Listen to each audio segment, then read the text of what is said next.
Bonsoir et bienvenue dans le Grand JT. Tout de suite, le sommaire. Quelle place laissons-nous à la relation entre sœurs et comment celle-ci est-elle perçue dans la société? Cette explication, c'était l'autrice Blanche Léridon qui s'y est attelée. On en parle avec elle dans la première partie de l'émission. Les nouveaux pères sont-ils une arnaque? C'est la question aussi que se pose, mais cette fois-ci, Stéphane Jourdain dans un album. On en parle avec lui dans la seconde partie de l'émission. Dans son panorama, Adrien Fontenot nous emmène dans une exposition qui y met les faits divers à l'honneur. Adrien qui est avec nous également pour l'actualité en bref. Bonsoir Adrien. Bonsoir Virginie, bonsoir à tous. On ouvre ce journal avec cette nouvelle sortie d'Anne Genetet dans un entretien pour le Figaro. La ministre de l'Éducation nationale alerte sur la violence à l'école. Le nombre d'incidents graves déclarés dans les établissements scolaires a été multiplié par 2 depuis 3 ans, si l'on en croit la ministre. Nous constatons aussi un rajeunissement de la violence avec une progression des incidents à l'école primaire. Ces agressions morales, verbales et physiques, ces contestations ne sont pas tolérables.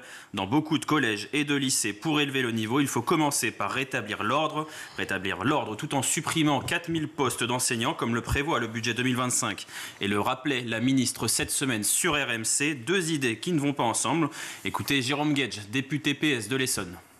La ministre de l'Éducation nationale, elle doit d'abord et avant tout se poser la question du fonctionnement de ce grand et nécessaire service public de l'éducation.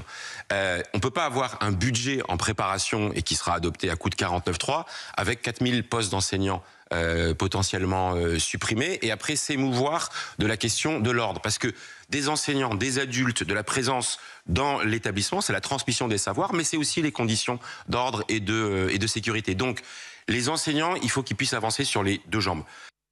Voilà, et autre précision d'Anne Genetet dans cet entretien à nos confrères du Figaro, les chiffres définitifs des incidents survenus lors de l'hommage à Samuel Paty et Dominique Bernard le 14 octobre dernier. Une donnée en forte baisse par rapport à l'an dernier, selon la ministre, 172 au total, dont 2 tiers de contestation. L'éducation, ça se passe aussi au salon Éducatech et School TV y était. Nos équipes ont pu croiser le ministre Alexandre Portier en charge de la réussite scolaire et de l'enseignement professionnel. Il a répondu aux questions de notre journaliste Philippine Dolbeau. Pourquoi c'est important pour vous d'être ici à Éducatech aujourd'hui? Parce que c'est un salon qui permet de mettre en avant toutes les solutions qu'on a pour moderniser l'école, diversifier la façon d'apprendre. On était à l'instant sur la valorisation des métiers industriels, techniques. Vous savez qu'en charge de l'enseignement professionnel, c'est important pour moi qu'on porte cette question de l'orientation, qu'on arrive à faire toucher à nos jeunes du doigt ce qu'est la réalité des métiers de demain. C'est aussi une façon de montrer que l'école avance, qu'on n'enseigne plus en 2024 comme en 1924, tout simplement. Et derrière, c'est aussi l'occasion de porter, je trouve, un message positif.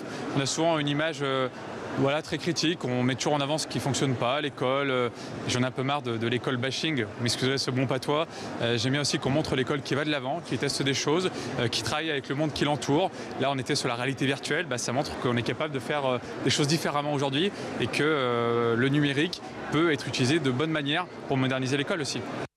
Alexandre Portier interrogé sur le futur de l'école et du numérique par Philippine Dolbeau et Angèle Jean-Girard. Toujours au chapitre politique, le Sénat a largement rejeté jeudi un texte d'interdiction des spectacles de corrida aux mineurs de moins de 16 ans. 237 voix contre 64 voix pour et un débat qui a réveillé les tensions entre les défenseurs de la cause animale et les protecteurs des traditions locales. Les associations et collectifs anti-corrida s'étaient saisis de cette proposition de loi. Une pétition du collectif Protec, protégeons les enfants des corridas avait même récolté 40 000 signatures.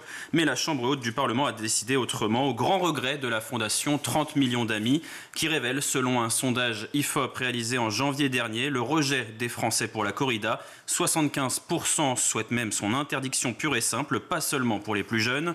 Au contraire, pour André Villard, ce rejet du Sénat est une bonne chose. La corrida est loin d'être le principal problème en matière de violence exposée aux enfants. Écoutez le chargé de mission au sein de l'Union des villes taurines françaises. Il existe de nombreuses études sur les méfaits de la violence et les traumatismes causés par la violence aux enfants devant la télévision, devant les jeux vidéo, à l'école, dans la rue, même dans le cadre familial. Et ne parlons pas de certaines enceintes sportives qui sont devenues des écoles de xénophobie et de racisme, comme on peut le voir tous les jours et comme on le verra encore malheureusement. Donc arrêtons de stigmatiser la corrida, regardons ce qu'il y a autour de nous et soyons conscients d'une chose importante, importante, c'est que la corrida transmet d'abord des valeurs de respect de l'animal et de l'autre, et que si tout le monde en faisait de même en France, eh bien la société se porterait beaucoup mieux. En 2023, d'après les chiffres de l'association La Fréquentation des Orennes, a connu une hausse, notamment à Nîmes, 20%, 25% à Bayonne ou encore 15% à Mont-de-Marsan. La France est un des 8 pays du monde où ce spectacle est encore organisé. Allez, on reste avec nos amis les bêtes. C'est cette histoire en Indre-et-Loire. Une mère et ses 2 enfants ont été condamnés ce jeudi 14 novembre par le tribunal de police de Tours pour maltraitance animale. Les faits se sont déroulés entre septembre 2022 et septembre 2023 sur la commune de Marcé-sur-Ève. C'est un enquêteur de la SPA lors d'une visite de contrôle qui a alerté les autorités sur l'état déplorable de plusieurs animaux de compagnie. Un poney qui présentait des difficultés pour se déplacer, un cochon amaigri, mais aussi des tourterelles déplumées ou encore des chiens et chats attachés à des cordes sans nourriture et dans leur urine. Autant d'éléments que Marie-Claude, 72 ans, ne qualifie pas de maltraitance, mais de négligence par manque d'argent. L'un de ses fils, Joël, 44 ans, a lui reconnu les faits et évoqué des soucis familiaux. Insuffisant pour le tribunal. La mère et les 2 enfants ont été condamnés à 300 € d'amende et à verser 1 800 € à la SPA. L'instance a également demandé à ce que les autres animaux soient remis à une association de protection animale. Et puis un mot de l'international pour finir. Triste information, mais ce n'est pas la première fois en Inde. La capitale New Delhi, la capitale indienne, a décidé jeudi la fermeture de toutes les écoles primaires jusqu'à nouvel ordre. La cause, comme toujours, la pollution de l'air dans la mégalopole qui abrite plus de 30 millions d'habitants. Les écoles sont souvent fermées pendant les pires semaines de la crise annuelle du smog, qui entraîne également de nombreuses autres perturbations dans la ville. Le smog, c'est ce mélange de brouillard et d'émissions polluantes, générées notamment par les émanations de diesel, les fumées agricoles et le refroidissement hivernal. Ce phénomène est responsable chaque année de milliers de décès prématurés. Une étude publiée en juin a établi que la pollution de l'air était responsable de 11,5% de la mortalité à Delhi. Mercredi, la capitale enregistrait des niveaux de polluants PM2,5, ces fameuses microparticules cancérigènes, plus de 50 fois au-dessus du maximum recommandé par l'Organisation mondiale de la santé par jour. Raison de plus pour protéger les publics les plus sensibles et donc fermer les écoles primaires. Merci beaucoup Adrien pour ces infos. Les 4 filles du docteur March, les sœurs Brontë ou encore les Kardashian, les Kardash comme on dit, la culture nous a donné à voir des représentations de sœurs qui n'ont toujours pas de nom, c'est vrai, si l'on parle facilement de fratrie pour les garçons. Alors qu'est-ce qui constitue l'essence même des sœurs, de leur rapport, de leur identité? On en parle tout de suite dans le Grand JT.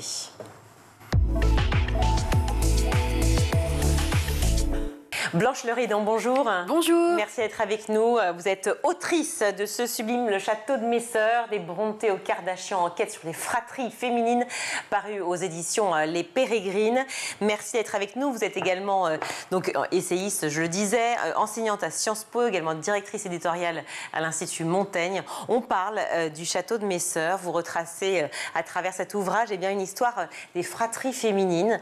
Et j'aimerais, à l'instar de votre avant-propos, m'attarder quelques instants sur ce terme, justement, ce fameux mot manquant, parce qu'on parle des fratries masculines, on parle justement souvent des hommes, on n'arrive pas à trouver. Alors on s'est dit, sororité ça marche, puis on ne sait pas trop ce que ça veut dire. Exactement, alors le point de départ de mon ouvrage, c'est l'absence de mots pour qualifier une fratrie uniquement composée de sœurs, ce qui est mon cas d'ailleurs, puisque je suis la cadette d'une fratrie de 3 sœurs. Et l'hypothèse que je formule dans le livre, c'est que cette absence de mots n'est pas simplement une omission anodine de la langue, mais qu'en réalité, elle est très signifiante. Et que si on n'a pas voulu donner nom à ces fratries de sœurs, c'est aussi qu'on a très longtemps redouté la réalité qu'elles représentaient. Parce que dans des sociétés très largement patrilinéaires, où la descendance passe par le fils, n'avoir que des filles, en réalité, c'était considéré comme une forme d'échec, une forme de fardeau. Et donc, on espérait toujours qu'un petit garçon finisse par arriver. Et ce qui a jeté une espèce d'ombre portée sur les fratries féminines. Donc moi, ce que j'ai voulu faire avec ce livre, c'était, à défaut du mot, de pouvoir un peu expliquer dans toute la nuance, dans toute la richesse de ce qu'elles incarnaient, ce que c'était qu'être une sœur, ce que ça représentait, la façon aussi dont on les a représentées dans la pop culture, dans l'histoire, au cinéma, et puis de leur offrir un petit peu, c'est pour ça que j'aime bien l'idée de château qui est dans le titre, un bâtiment, un édifice qui soit à la hauteur de ce qu'elles représentent. Alors justement, vous en parlez, je me demandais si c'était une allusion à Pagnol, évidemment. Évidemment, oui, il y a une référence, ici un petit clin d'œil, il y a le château de ma mère, il y a la gloire de mon père, et moi je crée le château de mes sœurs. Château de mes sœurs, exactement. Il n'y a pas de fraternité sans fratrie, mais il y a bien une sororité comme amputée de son état intérieur primitif. La langue, vous le dites, qui a donc oublié le féminin, un classique, mais c'est aussi, comme vous le dites, vraiment, c'est-à-dire que c'est l'émanation, finalement, l'illustration de cette société qui oublie aujourd'hui, finalement, les femmes, ou en tout cas qui tend à maintenir des clichés incessants, des idées reçues. Exactement. L'idée de revenir un petit peu sur toutes ces stéréotypes et ces idées reçues est aussi au cœur du livre. Il y en a un en particulier, c'est la capacité qu'on a eue à cantonner les femmes, les filles, les sœurs, dans des dynamiques de jalousie et de rivalité. C'est-à-dire que si vous êtes deux sœurs, vous êtes nécessairement rivales, vous vous chamaillez, ce qui est encore une fois une façon un petit peu de déconsidérer ces fratries-là, et ça renforce un petit peu cette image négative qui les entoure. Et donc un des objectifs du livre, c'était aussi de dire non, il y a certes, il peut y en avoir, au même titre qu'il y en a dans toutes les relations humaines en général, de la rivalité et de la jalousie entre sœurs, mais il n'y a pas que ça, et regardez tout ce qu'il y a d'autre. Il y a d'autres stéréotypes, comme par exemple l'image des petites filles modèles. Vous savez, c'est les deux héroïnes de la comtesse de Ségur, qui sont deux idéales de perfection, de douceur, de modestie, de réserve.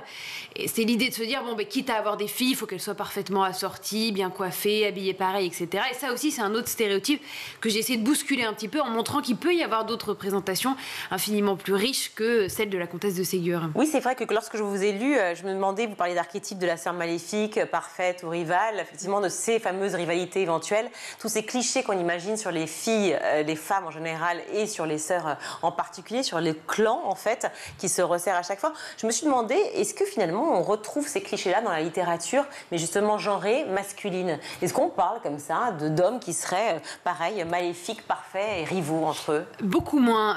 Et c'est vrai, alors je crois, il faudrait faire une étude plus approfondie, mais qu'il y a quand même une littérature beaucoup plus pléthorique, c'est ça qui est tout à fait paradoxal, sur des fratries de sœurs que vous pensiez aux 5 sœurs Bennett de Jane Austen, dans Orgueil et préjugés, aux 4 filles du Dr March, à Cat Size, alors c'est plus la littérature, mais je crois qu'à l'origine c'était un manga. On voit qu'il y a un nombre d'exemples absolument pléthoriques, mais qu'il a toujours fallu rétrécir un petit peu le champ en faisant de chacune des sœurs des stéréotypes. Il y a l'aînée qui est une petite mère par procuration, très responsable, la petite dernière avec beaucoup plus de légèreté, celle du milieu qui est parfois beaucoup plus ambitieuse, un peu rebelle, etc. Et donc je voulais aussi montrer qu'on pouvait sortir de ces clichés-là avec toute une panoplie d'autres exemples notamment. Et puis il y a la notion de rôle aussi, on a l'impression que finalement c'est une petite famille dans la famille, quelque part. Exactement. Chacune a son rôle. Exactement, et c'est un rôle qui n'est pas forcément légitime, et par exemple ça peut être un poids et des injonctions très lourdes qui pèsent sur l'aîné, à qui on attribue ce rôle de petite mère par procuration et qui n'en a pas forcément ni l'envie de l'assumer, ni la légitimité pour le faire. Donc il faut aussi montrer qu'on peut s'émanciper de ces rôles-là qu'on vous assigne et qu'on peut permettre une construction horizontale plus libre. Vous le dites, vous avez des sœurs justement entre vous. Combien de sœurs? Deux sœurs, voilà. Être sœur vous façonne comme premier rapport à l'altérité. Quelle place occupe justement cette inspiration mutuelle entre sœurs? Pour moi, elle est centrale. C'est-à-dire que j'explique dans le livre qu'on s'est beaucoup focalisé dans l'histoire en général, mais dans la psychanalyse aussi en particulier, sur la façon dont vous relationnez avec vos parents, donc une relation verticale, créer, façonner votre identité et votre manière d'être au monde. Évidemment que c'est important, mais je crois que la relation horizontale que vous créez à l'intérieur de vos fratries, les liens que vous pouvez avoir avec vos frères et vos sœurs en l'occurrence, est peut-être tout aussi importante, voire davantage, parce qu'elle évolue davantage au cours du temps. C'est-à-dire que vous n'êtes plus du tout la même sœur à 5 ans que vous n'êtes à 15, que vous l'êtes à 22 ou que vous l'êtes à 58. Et j'aimais bien, moi, cette façon d'appréhender la construction et l'évolution dans la vie au travers de cette relation et pas uniquement au travers de la relation parentale qui a un peu tout écrasé pendant longtemps, et notamment dans l'analyse psychanalytique. Mais c'est vrai que dans les cultures populaires, et notamment on pense, d'ailleurs vous la citez, Catherine Deneuve et sa sœur, oui, ou d'autres, ou Hélène Simone de Beauvoir, ont formé de sacrés duos, et pour autant on les a toujours opposés. On a toujours inventé des histoires de rivalité entre sœurs. Pourquoi? Exactement, et l'exemple premier que vous avez mentionné, à savoir celui de Catherine Deneuve et son frère Zorlac, il est particulièrement révélateur. C'est-à-dire qu'on sait à quel jusqu'au point bout, hein, elles étaient complices toutes les deux. Elles avaient d'autres sœurs, elles n'étaient pas que deux, mais c'est vrai que leur binôme, comme c'est vrai que c'était Françoise qui avait commencé à faire du cinéma, que c'est elle qui avait eu le premier succès, et que c'est Catherine qui arrivait ensuite un petit peu par effraction, on a tout de suite voulu dire qu'elles étaient forcément rivales, qu'il y avait de la jalousie, qu'en 64, à un festival de Cannes où elles étaient toutes les deux sélectionnées pour des prix, et que c'est finalement Catherine qui l'a emporté et non pas Françoise, que ça aurait créé une rivalité farouche entre les deux, alors qu'en réalité, on sait qu'il y avait une immense complicité, et que c'est peut-être davantage parce que Françoise l'avait fait que Catherine a pu le faire, et que c'était son modèle, que ça a été une source d'inspiration pour elle. Et c'est vrai que la presse, un petit peu aussi pour dénigrer, c'est ce que je disais aussi dès le début, pour dénigrer les relations entre femmes, pour les enfermer dans ces logiques purement binaires de chamaillerie, de rivalité et d'envie, on a voulu en faire une lecture qui, à mon sens, est erronée. Ce qui est fou, c'est qu'elles-mêmes, toutes les deux, en ont parlé. Elles l'ont dit, non mais c'est complètement faux, on a une relation très proche. Sûr, et pourtant, ça a été maintenu. Comment vous l'expliquez, ça, cette société qui cherche en permanence, que ce soit du côté des femmes et des hommes d'ailleurs? Oui, mais ça, c'est malheureusement une vérité qui concerne d'ailleurs, au-delà même des fratries de sœurs, les femmes en général. C'est-à-dire que cette volonté qu'on a eue d'accentuer de façon artificielle la rivalité entre femmes en général, c'est une façon aussi de mieux les diviser. C'est-à-dire que le nous féminin, il a très longtemps fait peur dans des sociétés patriarcales, et qu'on a voulu le réfréner, l'endiguer, et donc parier sur une rivalité et une méchanceté naturelle des femmes les unes à l'égard des autres. C'était aussi une meilleure façon de les diviser, de pas leur permettre d'accéder à ce nous. D'ailleurs, vous prenez l'exemple aussi des Kardashians, parce que finalement, c'est peut-être plus récent. Alors, ça ne parle pas forcément à tout le monde, mais enfin, vous imaginez un peu que quand on dit Kardashian, il y a quand même une image qui arrive en tête tout de suite. Et elles ont une confiance en elles incroyable, une détermination aussi incroyable. On pourrait imaginer que, justement, ce symbolique de la sororité, d'ailleurs, je ne sais pas s'il faut dire sororité ou sororie, vous allez m'expliquer là-dessus, mais sur cette symbolique de la sororité, elle est au contraire moteur pour ces femmes-là. Alors, l'exemple des Kardashians, il est très intéressant, parce que selon moi, il vient renverser un immense paradoxe que j'ai appelé dans le livre le paradoxe de la multitude. C'est-à-dire que dans beaucoup des exemples que je cite dans le livre, plus vous avez de filles nombreuses, et bien plus c'est considéré comme un fardeau pour vos parents, et plus c'est un poids. Ce qui est un immense paradoxe, dans la mesure où numériquement, de façon tout à fait logique, plus vous êtes nombreux, plus vous êtes puissants et plus vous êtes forts. Et là, on a renversé cette réalité-là pour faire du nombre du féminin, non pas son allié, mais son handicap. Et ce que je montre, qui est hyper intéressant avec les Kardashians, c'est qu'elles ont réussi à renverser ce paradoxe-là, et qu'elles savent très bien, parce que c'est d'excellentes communicantes et stratèges. Alors, il y a énormément de défauts chez les Kardashians, et notamment sur l'incarnation de la féminité qu'elles projettent, etc. Mais l'idée, c'est pas de revenir dessus. Moi, ce qui m'intéresse, c'est cette façon dont elles se sont emparées de leur nombre pour bâtir un empire, qui est une espèce de gynécée moderne, de matriarcat absolument incroyable, où les hommes, d'ailleurs, si vous regardez la télé-réalité, occupent des rôles totalement subalternes, que ce soit le père ou le frère. Secondaire, complet. Voilà. D'ailleurs, et ça amène aussi une réflexion finalement sur... on ne sait pas quel est le degré qu'amène les Kardashians in fine, si c'est un premier ou un 7e degré par lequel il faut voir... Enfin bon, c'est pas le propos. Reconnaître, c'est ce que vous dites, cet état de sœur, comme le qualifie donc Chloé Delhomme, c'est offrir une alternative au seul rôle de fille, de mère et d'épouse. Parce que c'est aussi ça, la femme, quelque part. Elle doit être systématiquement assujettie à un rôle précis. Exactement. Et ce rôle-là, ce rôle de sœur, en tout cas, on leur enlève passé un certain âge. C'est-à-dire que ce que je montre dans le livre, c'est que vous êtes sœur enfant, vous êtes sœur adolescente, allez, vous êtes sœur encore jeunes adultes. Et puis, passé un certain âge, qui est l'âge où on attend de vous que vous vous mariez, que vous créez votre propre foyer, on ne vous qualifie plus en tant que sœur. On vous qualifie relativement aux autres constructions sociales et familiales que vous avez créées. Et donc, vous êtes une épouse, vous êtes une mère, vous êtes peut-être encore une fille si vous devez vous occuper de vos parents, mais on vous dénie ce statut de sœur. Et moi, ce que je montre dans le livre, c'est qu'on peut rester une sœur par-delà un certain âge.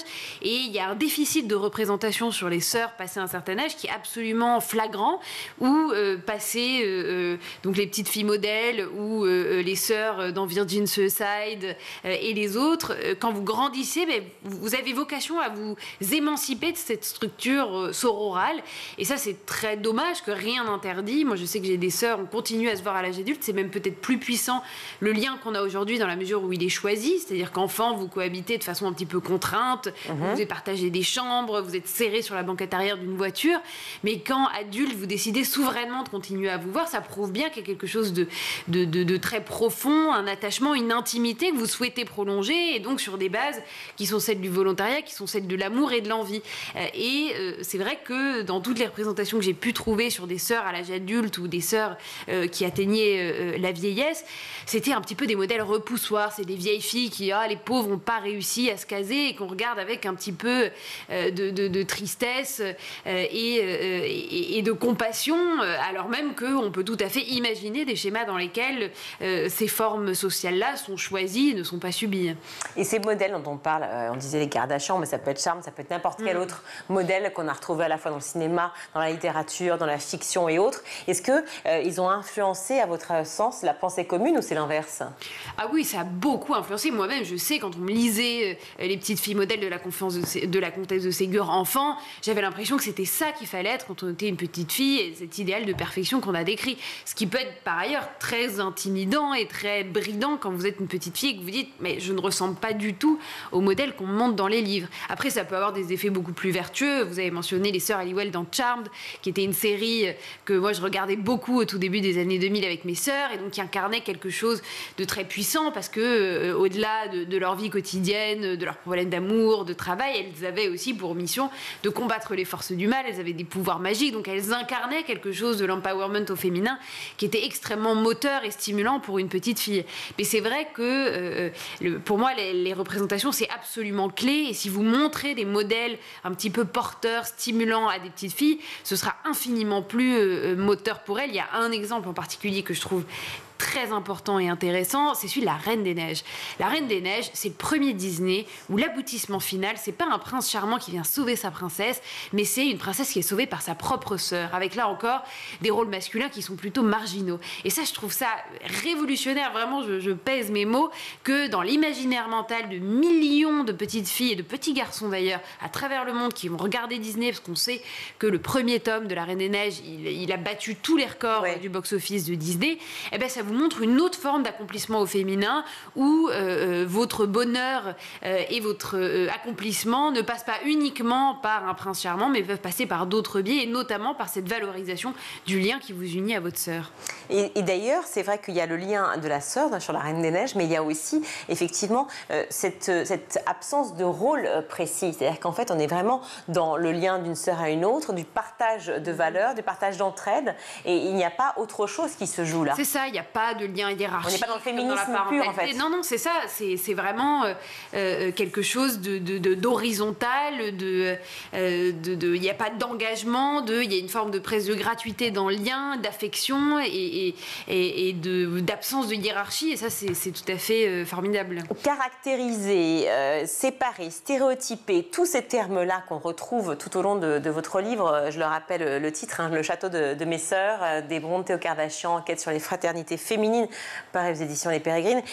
Tous ces termes-là, pourquoi on avait besoin de ça? D'où ça vient, en fait, le besoin de systématiquement d'assujettir, enfin de donner un rôle, de mettre un mot ou pas, d'ailleurs? C'est ce qu'on a dit au début. Ça c'est un raccourci intellectuel qui peut parfois être rassurant, c'est-à-dire que mettre chacun dans des cases, ça rassure, ça encadre, mais ça inhibe aussi la créativité et l'inspiration. Et ce que je montre dans le livre, c'est qu'en réalité, notamment dans la période récente, il y a toute une diversité d'exemples alternatifs qui émergent. Je pense notamment à la série Fleabag de Phoebe Waller-Bridge, où elle montre de façon parfois très crue, mais en même temps très sincère, sa relation avec sa sœur. Il y a un livre que je mentionne aussi de Fatima Das, qui écrit un livre qui s'appelle La Petite Dernière, qui est un roman où elle réhabilite, elle réinvente un petit peu les codes de la dernière d'une fratrie de trois filles. Elle nous plonge dans une histoire qui est très contemporaine, qui est beaucoup plus nuancée et complexe que ne le sont les histoires de sœurs qu'on a pu lire pendant des décennies.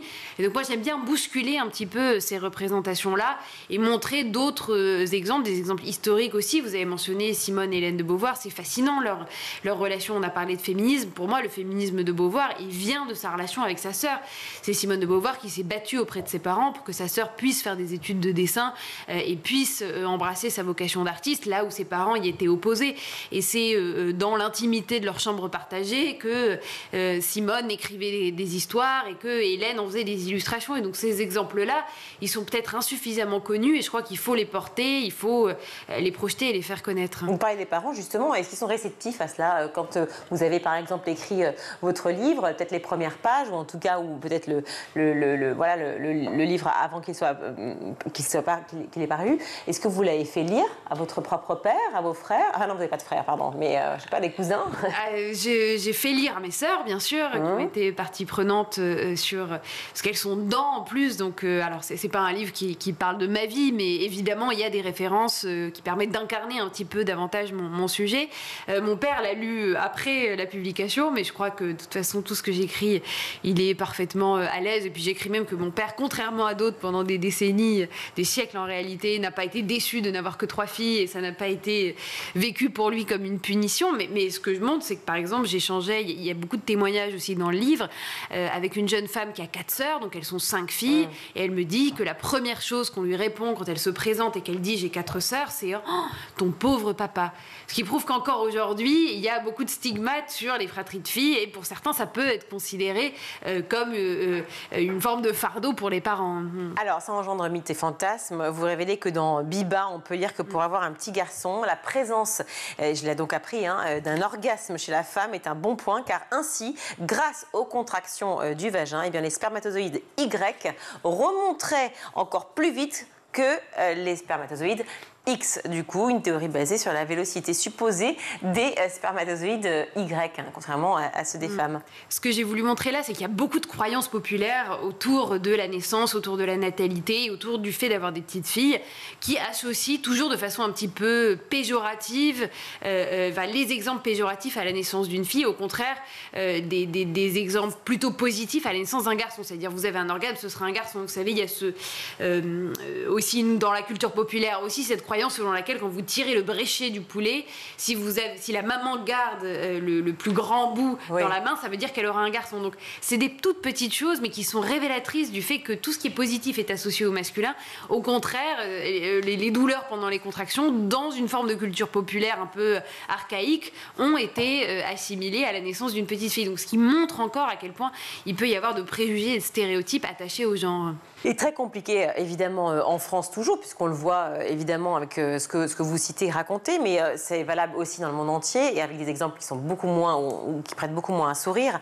Vous parlez des féticides indiens et ces petites filles qui sont tuées. Comment arriver à proposer un livre comme celui-ci et à essayer de faire en sorte qu'il soit justement lu dans des familles qui n'ont absolument pas cette culture-là, finalement?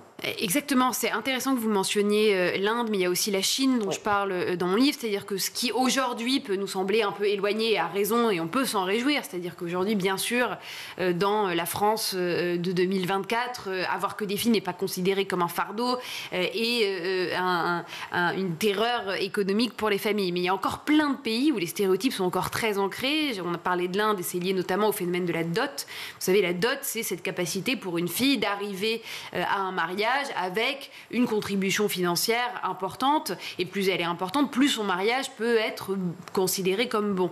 Et donc, de ce fait, même si la dot est officiellement interdite en Inde, c'est une pratique qui est tellement ancrée qu'aujourd'hui, n'avoir que des filles est considéré comme un poids économique considérable pour les parents et donc qui a pu conduire, comme vous l'avez dit, à des infanticides, à des avortements sélectifs, à de la maltraitance infantile. En Chine, c'était lié à la politique de l'enfant unique, alors qui a été levée, mais qui a laissé, elle aussi, une empreinte considérable sur votre rapport aux enfants et vu que c'est les naissances des petits garçons qui ont longtemps été favorisées, on est encore très conditionné par cette politique-là. Donc, moi, c'est un livre qui est aujourd'hui écrit en français et qui s'adresse à un public qui n'est pas ce public-là, mais j'espère que ces messages-là, ils pourront, et notamment via un certain nombre d'autres vecteurs, la pop culture, le cinéma, les émissions, que cette réalité sur les sœurs, elle puisse être mieux connue, mieux appréhendée dans toute sa complexité. Je vous citais juste un proverbe indien à ce sujet, mais qui vraiment est très explicite. Élever une fille, c'est comme arroser le jardin de son voisin. Exactement, c'est complètement la dot, c'est-à-dire que vous attribuez apporter un petit apport financier, mais qui ne va pas vous bénéficier à vous, mais qui va venir être investi dans une autre famille que la vôtre. Le château de mes sœurs, des Brontë aux Kardashian, une enquête sur les fratries féminines, voilà, par l'édition Les Pérégrines. Livre remarquable, écrit par Blanche Lhéridon. Merci beaucoup d'être venue sur ce plateau. Merci. On marque une courte pause, on se retrouve tout de suite. Cette année encore, School TV est partenaire média du Salon des maires et des collectivités locales. Je vous donne rendez-vous pendant 3 jours, du 19 au 21 novembre prochain, à Paris, porte de Versailles. Alors si vous êtes élu en charge de l'éducation ou de la jeunesse, venez présenter votre programme éducatif avec nous en plateau et venez évoquer les nombreux défis auxquels vous faites face au quotidien. Je compte sur vous.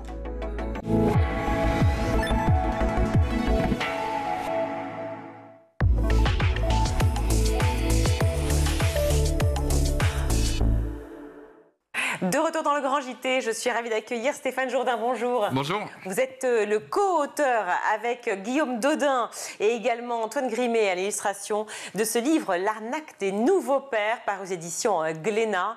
Alors l'avènement des pères, je cite, qui s'affichent sous une pluie de likes sur Instagram avec leur porte-bébé, fiers de préparer le biberon de leur progéniture, a fait naître l'espoir de foyers enfin égalitaires. Mais les statistiques et les témoignages de femmes racontent une autre réalité. Pourquoi avoir voulu mener cette enquête ? Parce qu'on avait un petit ressenti avec Guillaume en tant que jeune père, avec des jeunes enfants, que les mecs se racontaient peut-être un peu une histoire et se voyaient un peu plus beaux qu'ils ne le sont dans la vérité, juste parce qu'ils changent plus de couches et donnent un peu plus de biberon que leur propre père. Ils auraient atteint une espèce d'équilibre dans le foyer avec un partage des tâches à peu près équitable avec leur meuf. Et on s'est dit, allons vérifier si c'est vrai. Il n'y a pas beaucoup de statistiques en la matière, mais on en a trouvé quelques-unes, plus ces témoignages de femmes qui nous montrent que non, on en est loin de cet équilibre au foyer, même si une belle distance, un bon chemin a été parcouru. En fait, quand on compare les nouveaux pères par rapport à leurs pères qui faisaient rien, ils ont fait pas mal de choses. Quand on compare à ce que font leurs meufs, on se dit qu'il reste du boulot. C'est pas mal dit. Vous dites, effectivement, on avait l'impression qu'il y avait cette espèce de côté, vous le dites à la 4e de couve, je l'ai cité, tous ces pères qui s'affichent sur Instagram avec le nombre de likes, avec le biberon, effectivement, le porte-bébé, le côté je suis un père parfait. Vous avez même éprouvé cette envie aussi de partager ce père parfait. Oui, je l'ai fait. Moi, je suis vraiment l'archétype de ce nouveau père qu'on dénonce en partie et pour qui on a quand même de la sympathie dans le bouquin. Je suis passé par là. Pourquoi ? Parce qu'en fait, il y a cette idée chez beaucoup de pères, de nouveaux pères, que ce qu'ils font, en plus de leur père, mérite une médaille et donc un like sur les réseaux sociaux ou des applaudissements dans la vraie vie ou un regard sympathique de leur femme ou de leurs enfants. Bon, peut-être qu'il est temps de passer à autre chose et qu'on n'a plus besoin de ces médailles pour participer aux choses et aux tâches du quotidien. Alors, une autre médaille, celle peut-être pour Antoine Grimet, cette illustration, j'adore vraiment cette illustration qui est géniale, de cette femme qui porte cet homme qui lui-même se prend en photo parce qu'il a un enfant.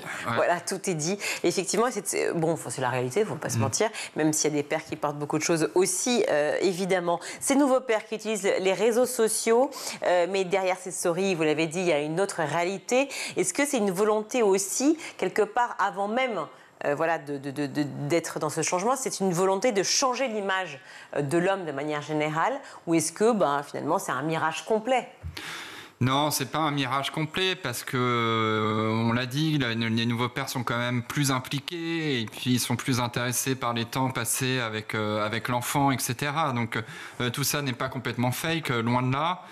Par contre, dès qu'on s'intéresse à quelles tâches, dans quelles tâches ils sont les plus impliqués et dans quelles tâches ils le sont le moins, on se rend compte que dès que c'est valorisé socialement, les hommes sont impliqués et dès que ça l'est moins, c'est plus le cas. Par exemple, donner le biberon, préparer la bouffe, etc., ils sont là. Mais préparer les vêtements pour l'enfant qui va à l'école, quand l'enfant a 4, 5, 6 ans, préparer les vêtements la veille, il n'y a plus personne. De tous les témoignages qu'on a recueillis, pensez à la crème solaire quand on va à la plage ou à la piscine municipale, ce ne sont pas les pères qui le font, etc. En revanche, le château de sable, oui. Et le château de sable, avec éventuellement la photo sur Insta, là, carrément.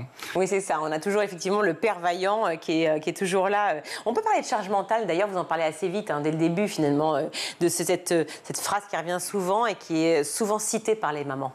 Ah oui, c'est vraiment un livre sur la charge mentale, en creux parfois, de façon complètement explicite pour d'autres. Pour poursuivre les exemples qu'on donnait, quand vous regardez les stats sur les vacances, la seule tâche où les hommes sont plus investis que les femmes, c'est le barbecue et la conduite de la bagnole.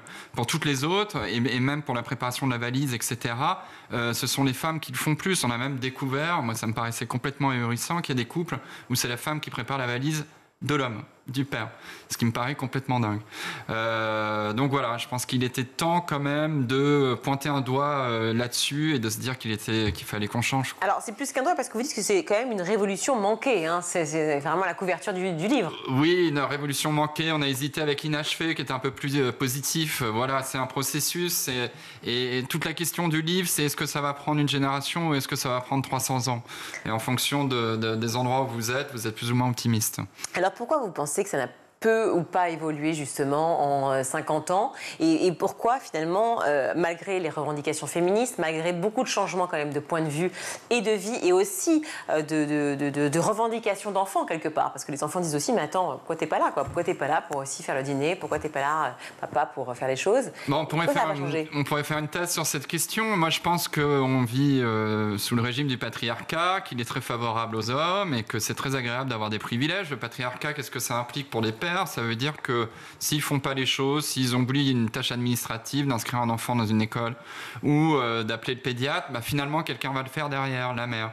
Donc c'est hyper confortable et renoncer à ces privilèges, on n'a jamais très envie, même si vraiment au fond on aurait tous intérêt à le faire parce que qui a envie de vivre dans un couple où une des deux personnes est lésée? Qui a envie de vivre dans un couple où il y a des tabous, où il y a des non-dits, où on se raconte des histoires? Personne, en fait. La vie serait beaucoup plus douce si on met les choses sur la table et qu'on se partageait les choses.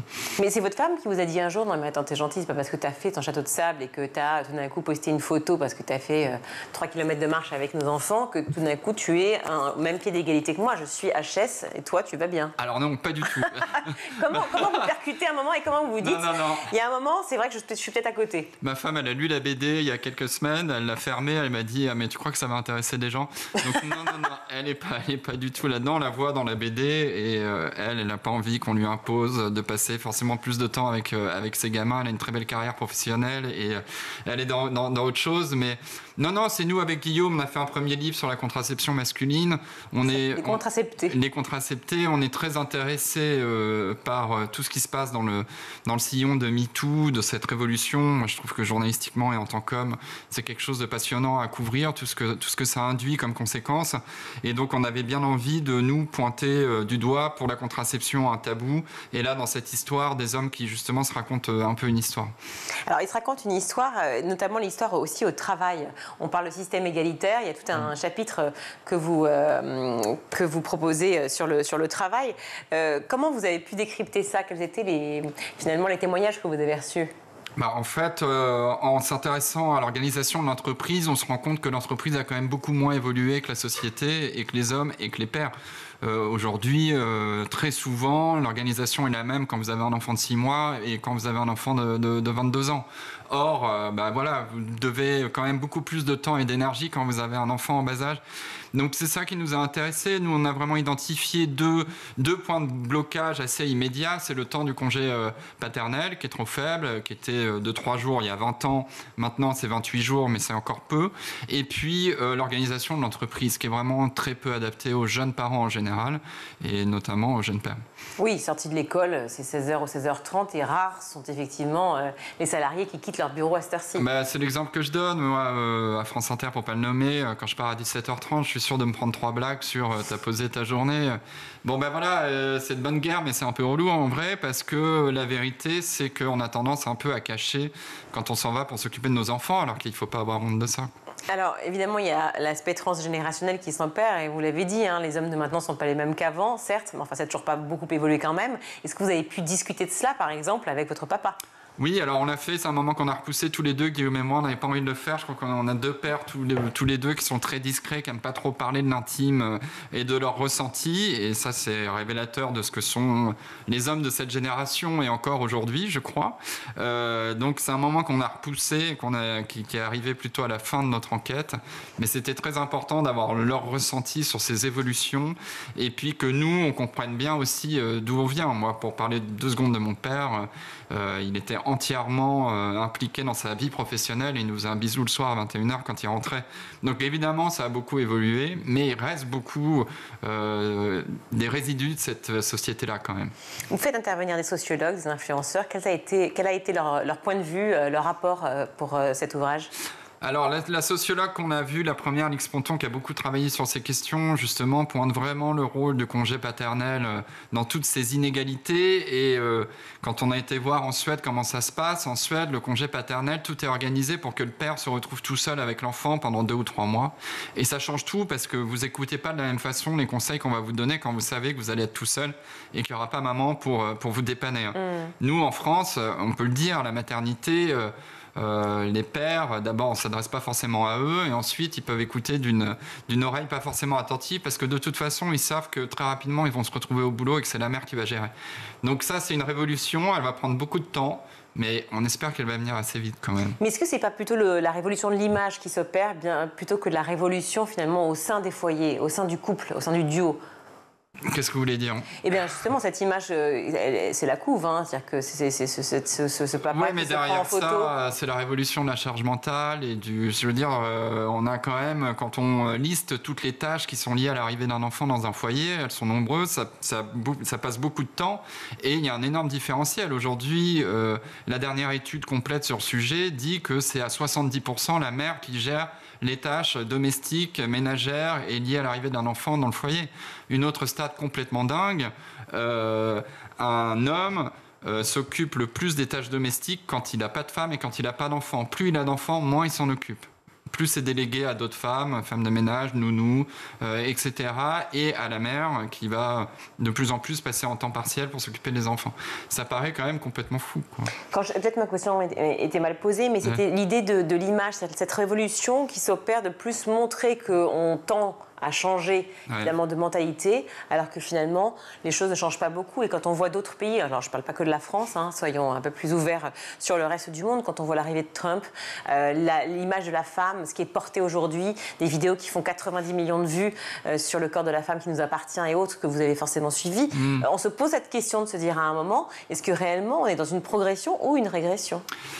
En tout cas, sur la question de l'image, ce qu'on a noté, c'est qu'on a très peu d'images de pères qui sont en train de s'occuper de leurs enfants. Elles existent peu. Si je vous demande de citer un homme français, une célébrité française qui incarne une forme de modèle en tant que père, si on met de côté Vianney, vous aurez du mal à en citer un. Aux États-Unis, il y en a quelques-uns. En France, on n'en trouve pas.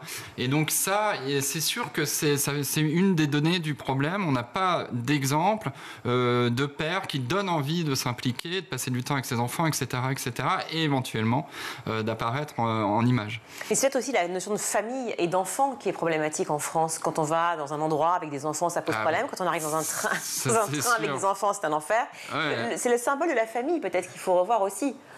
Oui, alors là, vous allez me chercher loin, mais c'est sûr, moi j'ai vécu aux États-Unis. Quand vous arrivez au resto avec des enfants, on vous accueille à bras ouverts. Quand vous arrivez dans un resto avec des enfants à Paris, c'est l'horreur. Enfin, on n'a pas envie de vous. Mais oui, c'est une société qui n'est pas forcément aussi tournée vers l'enfant, vers les droits de l'enfant, il n'y en a pas beaucoup, et puis vers les plaisirs de l'enfant et vers le confort de l'enfant, ça c'est sûr. Un livre en tout cas qui parle évidemment de cette arnaque des nouveaux pères, qui est encore une fois, cette couverture me fascine, je la trouve absolument remarquable, faite par Antoine Grimet qui est illustrateur. Il y a d'autres dessins sont dans cette, on peut dire album, dans cet album génialissime, écrit donc par vous, Stéphane Jourdain, ainsi que Guillaume Dodin, paru aux éditions Glénat. Merci beaucoup d'être venu sur ce plateau. Merci beaucoup. Merci. Voilà, et puis maintenant, on va retrouver Adrien pour sa chronique.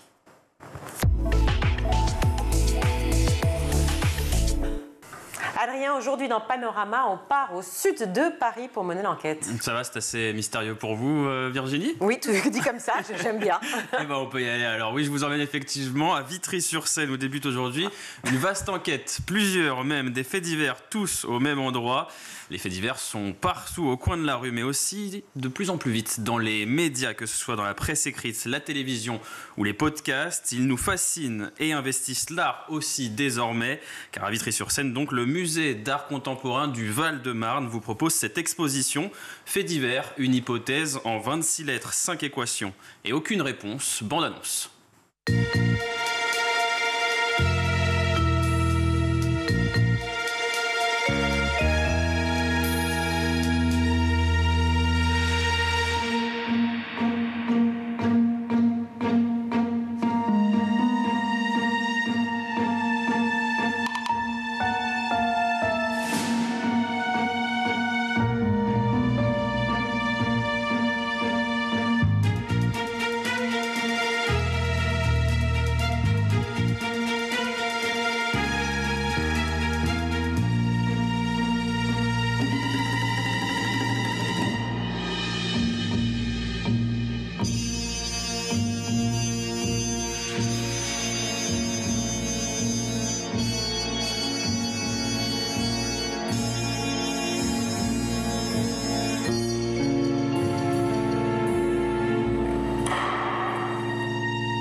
Alors, je vous ai dit aucune réponse, hein, pas vraiment. Les réponses, c'est à vous de les trouver. 80 artistes sont réunis dans cette exposition pour raconter à leur façon un fait divers, comme ils les voient, comme ils les ressentent. Entre peinture, collage, photographie et vidéo ou autres installations en tout genre, chacune des œuvres présentées vous montre l'angle d'un crime, un accident, un angle et un seul, selon la perception de l'artiste. Réalité ou vision biaisée des événements, c'est donc à vous de mener votre propre enquête. Le but, partir de cet élément principal, puis examiner chaque pièce et l'ensemble des indices qui l'accompagnent. Je vous l'ai aussi donné dans le titre de cette exposition, 26 lettres, 5 équations pour chaque chapitre. Vous aurez 5 à 6 lettres de l'abécédaire, on va le voir, et des pièces à conviction disposées dans la scénographie, tout pour vous permettre de mener l'enquête. Et chacune des 5 équations décrit une grande catégorie ou un univers. Au nom de la loi pour l'équation à une inconnue, scénario catastrophe pour celle à 2 inconnues, puis faire violence, ouvrir l'œil, l'ombre d'un doute. Démêlez toutes ces équations, recoupez les indices et faites-vous votre propre opinion. Alors tout cela a l'air passionnant. Comment est venue cette idée justement de faire une exposition sur les faits divers ? Alors, vous avez bien précisé, attention, c'était une exposition artistique, hein, car d'autres expositions, justement, sur les faits divers, plus terre-à-terre et factuels, disons, il y en a eu par le passé. En 1982, au Musée des Arts et Traditions Populaires, une exposition abordait déjà le sujet du point de vue de la presse, et grâce à des objets directement liés aux faits divers. Pareil pour la récente exposition au Musée de l'Image à Épinal, qui présentait cette fois l'illustration de presse et comment le fait divers est devenu un fait de société. Mais dans le domaine de l'art, on a aussi déjà vu 2 expositions qui ont éclairé le sujet. La première au musée du Louvre en 2001, La peinture comme crime de Régis Michel. La deuxième au musée d'Orsay en 2010, Crime et châtiment, signé Jean Clair. Mais à chaque fois, seul le crime était évoqué avec l'exposition proposée au Macval par Nicolas Surlapierre, directeur du musée, et Vincent Lavoie, historien de l'art et professeur titulaire à l'Université du Québec. La palette est bien plus large, bien plus complète également. L'exposition joue sur les principes de l'énigme et de l'astuce, car le fait divers, c'est autant des histoires que des univers et un imaginaire. Le fait divers est aussi une des grandes manifestations de la société du divertissement. Néanmoins, s'il ne dit rien du réel, il en soulève la complexité et la profondeur. Une des grandes manifestations de la société du divertissement, c'est ce que nous disent les 2 commissaires de cette exposition. Et c'est bien ce qu'on vient chercher d'une certaine manière, aussi dramatique soit-il. Le fait divers nous fascine. Pourquoi ? Le mieux placé pour répondre à cette question, c'est peut-être Jean-Alphonse Richard, chef du service police-justice sur RTL et animateur du podcast L'heure du crime. Le fait divers, moi je dis toujours ça, c'est la peur de proximité. C'est-à-dire ça peut vous arriver. Et le fait divers, c'est ça. Le fait divers, il rentre dans nos maisons, il rentre dans nos familles. Les familles jouent un rôle important aussi. Elles sont souvent au cœur de ces histoires. Donc voilà, la fascination, elle est immédiate. Donc ce n'est pas malsain. Alors c'est pas malsain. Il ne faut pas tomber dans le voyeurisme. Il faut différencier la curiosité et le voyeurisme. Ce qui n'est pas malsain, c'est la curiosité. On va chercher à savoir quels mécanismes ont animé tel ou tel criminel qui, d'un seul coup, a perdu pied au point de commettre l'acte fatal. Parce que fort heureusement, 99,9% des personnes ont cette retenue de dire je ne vais pas tuer, je ne vais pas blesser. Et lorsqu'un criminel fait cette chose, effectivement, il y a quelque chose de fascinant. Je ne dis pas d'exemplaire, mais il y a quelque chose d'étonnant, de fascinant. Voilà, vous avez entendu, soyez curieux, foncez voir cette exposition Fait divers, une hypothèse en 26 lettres, 5 équations et aucune réponse. Ça démarre ce vendredi 15 novembre et c'est à retrouver jusqu'au 13 avril 2025 au musée d'art contemporain du Val-de-Marne. Tarif unique à 5 € gratuit pour les moins de 26 ans. Et le Macval, c'est vachement bien, alors faut y aller. Tout de suite, c'est le meilleur de School TV avec le Zap.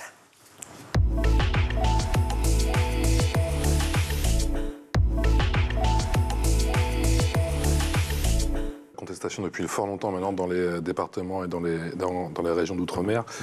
Cette fois-ci, il y a eu un rassemblement à Paris et j'ai envie de dire, cette fois-ci, il y a eu du monde tous en rouge. Il y a quelque chose de différent cette fois-ci. Il y a une prise de conscience. J'ai l'impression que, on le dit souvent, mais il y a un truc de différent là. Oui, parce que l'époque est à cela. Parce qu'on a une jeunesse aujourd'hui qui est bien plus informée, bien plus éduquée, bien plus politisée, et qui n'accepte plus les inégalités de traitement. Mais c'est pas nouveau, les parents ne les acceptaient pas. Ça a toujours existé. Ça a toujours existé, mais les parents ne l'acceptaient pas. Mais on en revient encore à des comportements dus aux mentalités d'une période. Puis il s'agissait de s'intégrer avant tout, quoi. Oui, mais c'est ça. Et puis d'élever ses enfants. Il y a des combats qu'on peut mener à un moment donné, Et on sait que nos enfants mèneront un autre combat, pourront mener un autre combat. Et je pense que c'est ça. Et aujourd'hui, cette jeunesse-là, ça y est, c'est terminé. Il n'y a plus de barrières, il n'y a plus rien. Il y a eu beaucoup de monde le premier dimanche, il y a eu plus de monde encore le second. Et je pense que la mobilisation est très forte. Des premiers moments de tension dans le film, c'est qu'elle est placée par la médecine devant la responsabilité de choisir si on déclenche ou pas. Et ça aussi, c'est quand même assez terrible. Je ne sais pas si on vous le dit avant. C'est parce que la médecine pourrait vous dire faites ci, faites ça. C'est ce qu'on attend d'un docteur. Là, non. Exactement. Prenez votre risque. Exactement, c'est exactement ça. Et c'est exactement ce qui l'a perturbée en premier parce qu'elle a eu une grossesse assez facile. Et là, elle s'est dit en fait, je suis face à mon médecin qui devrait m'aiguiller et qui laisse cette responsabilité entre mes mains alors qu'en fait, je n'en sais rien. Et elle pose d'ailleurs des questions à lesquelles on lui répond un peu sèchement, hein, alors qu'elle est... Ah oui, elle est pas sympa, la sage-femme. Non, c'est une gynécologue, mais oui. C'est la gynéco, d'accord, ok. Ouais. Et d'ailleurs, elle dit, mais en fait, je n'en sais rien. Et c'est pour ça qu'elle voilà, elle perd un peu pied, parce que on ne sait rien et on ne nous aiguille pas toujours très bien. Et on ne vous aiguille pas non plus très bien juste après la naissance. Il y a un tas de prescriptions qui pèsent sur les femmes quand elles deviennent mères. Et alors celle que vous reprenez, mais qui remonte à l'Antiquité, elle a trait à l'allaitement. Et donc par exemple, elle va voir sa mère, hein, donc un peu comme vous dites que vous-même vous avez eu des mères qui ont eu plein d'enfants, j'imagine que vous avez appelé pour leur dire on fait quoi. Sauf que ça a changé. Exactement. À l'époque, je me souviens qu'à l'époque de ma mère, on n'allaitait pas non plus. Ouais. Et c'est ce qu'elle a l'air de dire la mère d'Alexia. Sa mère lui disait non, mais t'es pas une vache. On n'est pas des vaches, exactement. Ouais, c'est extraordinaire.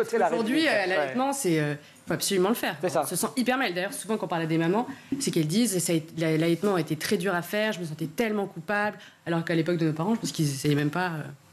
Donc il y a vraiment un changement aussi dans la façon d'être mère aujourd'hui par rapport à... J'imagine que ça change tout le temps depuis des décennies. Ça change. Et cette culpabilité qui rôde, puisqu'Alexia est obligée de renoncer, elle ne peut pas, et elle dit je m'en veux. Alors que nous, quand on regarde, on a envie de lui taper sur l'épaule en disant mais non, il ne faut pas Alexia, c'est pas grave. Oui, parce qu'en fait aujourd'hui, maintenant, il y a une préconisation quand même de ça, et c'est ça. Et on te dit, ah, tu devrais, c'est mieux pour le bébé. Donc c'est ça, elle s'en veut parce qu'elle pense qu'elle aurait dû se battre encore plus, en fait. Je fais partie de cette génération, moi je suis de 78, donc j'ai 46 ans, où c'est vrai que quand tes parents, et mes deux parents sont antillais, quand tes deux parents parlent créole, c'est que tu as fait une bêtise. Oui. En général. Il y a eu ça. Ils m'ont beaucoup parlé créole, tu vois ce que je veux dire. Il y a eu ça, il y a eu ça. Et quelque part, quand toi tu s'étais parlé, on me disait ah non, faut pas parler en public. Enfin, il y a un petit côté quand même. C'est le poids de l'histoire. C'est mal vu, quoi. Mais c'est le poids de l'histoire. Faut jamais oublier que cette langue créole, c'est une langue en réalité parlée par les esclaves et les maîtres. C'était une façon pour les maîtres de pouvoir se faire comprendre et de comprendre tous les esclaves. Et c'est pour ça qu'on retrouve, qu'on le soit dans les îles anglophones ou francophones ou hispanophones, on retrouve un créole qui est similaire. Le créole de la Réunion, lorsqu'on est antillais, on se comprend. Voilà. Et donc l'idée, il fallait trouver une langue pour que les maîtres parlent avec les esclaves. Donc c'est une langue d'esclavagisme, c'est une langue de soumission, et c'est à la fois l'explosion aussi extraordinaire d'une identité au fil du temps. Et comment la nouvelle génération justement d'ultramarins perçoit le créole aujourd'hui ? Alors, non, alors c'est un étendard. Au contraire, c'est parler créole, c'est affirmer son identité, c'est affirmer ce que l'on est. Et c'est ça, c'est tout l'exemple de Césaire. Lorsque Césaire, on l'insulte, on lui dit le nègre, et avec Gontran Damas et avec Senghor, il lance le mouvement de la négritude. C'est comment est-ce que l'on retourne une insulte pour sublimer ce que nous sommes dans un monde dans lequel on nous a plongés. Monde de servitude, de domination, d'inégalité de traitement et tout cela. Et ça, c'est extraordinaire. L'enfant est là et elle dit c'est pire. C'est pire quand il arrive, c'est ça ? Oui, parce qu'en fait, on pense souvent que toutes les mamans enceintes, elles ont hâte d'accoucher. Elles disent non, mais là, j'ai hâte d'accoucher, enfin après. Et d'ailleurs, il y a même un moment, elle dit je me reposerai après. Et en fait, on croit vraiment que la grossesse, c'est la fin de quelque chose et le début de quelque chose de beaucoup plus apaisé, dont on doit toujours vanter les mérites. Et en fait, c'est pour ça, et là, elle se dit, elle prend conscience qu'en fait, ah non, mais en fait, c'était encore plus facile avant. Et dans ce quelque chose, il faut, et de ce point de vue-là, Alexia était, là encore, une personne tout à fait remarquable dans la façon dont elle s'offre à vos caméras, parce qu'elle montre tout ça, il faut retrouver un corps qui ne ressemble plus du tout à ce qu'il était. Et ça ne revient pas en un clin d'œil. Ah oui, ça c'est vrai que le corps, elle a été très cool parce que c'est d'ailleurs, je crois que des copines à elle, on lui dit mais tu leur montres ton ventre et tout, ils filment tout ton... Et c'était hyper important de montrer ça parce que ça c'est un truc pour le coup on voit pas, on ne sait pas et c'est très très dur de se voir dans le miroir quand on vient d'accoucher. Heureusement le temps fait que ça aide, mais son corps change, je veux dire pour la vie, parce que je crois que les hanches s'élargissent, on ne retrouve plus le même corps. Et ça, pareil, on nous le dit pas vraiment jusqu'à ce qu'on s'en rende compte tout seul. Et puis on passe d'un corps qui est très beau quand même, un corps de femme enceinte, même pour la société, c'est un corps très beau, tu portes la vie. Toutes les femmes enceintes à qui diraient j'ai peut-être pris un peu trop de poids, ah non, t'es tellement belle. En revanche, le lendemain de leur accouchement, c'est terminé. Ouais. Les traits sont creusés. Vous dites on retrouve son corps, en fait on le recherche parce que c'est un effort considérable. Il faut faire du sport, il faut se remuscler tout ce qui a été abîmé éventuellement par de la chirurgie. Enfin, c'est quand même et ça prend une sacrée épreuve quand même. Il y a les douleurs, enfin il y a le périnée en soi qu'il faut retrouver, donc ce qu'on ne voit vraiment pas mais qui fait mal, et ensuite il faut retravailler pour éviter des incontinences, etc. Plus tard, on dira qu'on aura plus tard. Et puis alors il y a son corps, et souvent comme on est épuisé et qu'en fait on s'occupe d'un bébé, on n'a pas le temps de s'occuper de son corps. Donc c'est ça. Souvent, moi j'ai dit à Alexia, ça peut prendre 1 ou 2 ans. Il faut vraiment que tu acceptes que ça ne va pas revenir dans quelques mois. C'est la fin de cette émission. Merci beaucoup Adrien d'avoir été avec nous aujourd'hui. Merci aussi à toute l'équipe en régie. À la réalisation, c'est Kylian Soula. Au son, Alexis Oustabassidis. Le maquillage, Laure Audemont, Laura Girard et Emma Ferré à la rédaction. Très bon week-end à vous et on se retrouve lundi. Ciao.